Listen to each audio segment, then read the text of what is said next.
the internet turned vulnerability into aesthetic. There was a time when vulnerability was something private.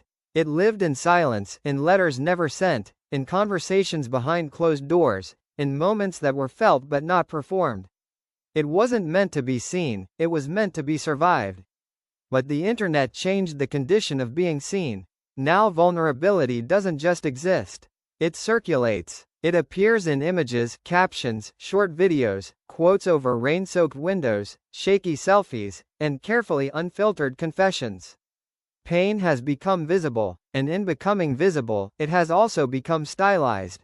We don't just express vulnerability anymore, we frame it. Soft lighting, muted tones, broken captions, minimalist fonts over emotional statements. Even silence has a visual language now. Even breakdowns have aesthetics. And somewhere along the way, vulnerability stopped being only an experience and started becoming a form of content. This is not a simple loss. It is more complicated than that.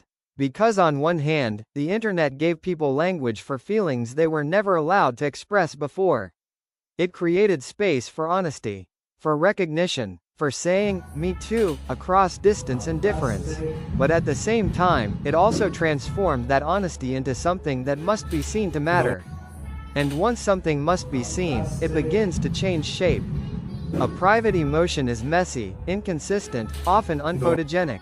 But a public emotion must be readable. It must be compressed into something understandable in seconds. It must fit into a post, a story, a clip.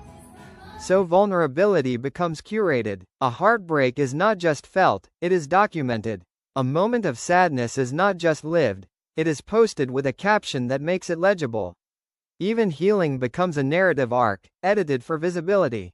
And slowly, we begin to learn how vulnerability should look. We start recognizing certain visual patterns as authentic: the blurred selfie, the empty room, the rainy street, the late-night confession text. These become signals, codes for emotional truth. But here is the tension. The more recognizable vulnerability becomes, the more it risks becoming performative. Not fake, but shaped. Not dishonest, but filtered through awareness of how it will be seen. Because the moment you know you are being seen, you begin to edit yourself. Even in your honesty, the internet does not necessarily create false emotions. But it changes their presentation. It turns inner life into something partially externalized, something that can be arranged, shared, and circulated. And once vulnerability enters circulation, it starts to behave like an aesthetic category. Something that can be liked, shared, saved, reposted, something that can be consumed. This creates a strange contradiction. We crave realness more than ever.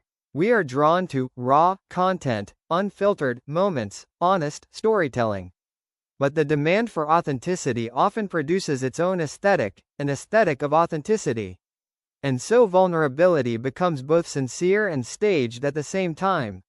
A tear is still a tear, but now it also carries composition, timing, framing, potential engagement. Even silence is no longer just silence. It becomes a visual statement. The deeper irony is that this does not make vulnerability less real. It makes it more complicated. Because people are still genuinely hurting, genuinely healing, genuinely expressing themselves. But their expressions now pass through a system that shapes how they are seen, and sometimes how they are understood. So the question is not whether vulnerability on the internet is real or fake. The question is what happens to vulnerability when it becomes visible to everyone. When it becomes something we look at, instead of something we simply hold. Because once vulnerability becomes aesthetic, it starts to belong to an audience as much as it belongs to the person feeling it. And in that shared space, something delicate happens. We begin to learn how to feel in ways that can be seen. And perhaps, the most modern form of vulnerability is not hiding our pain, but learning how to make it visible without losing it entirely in the process.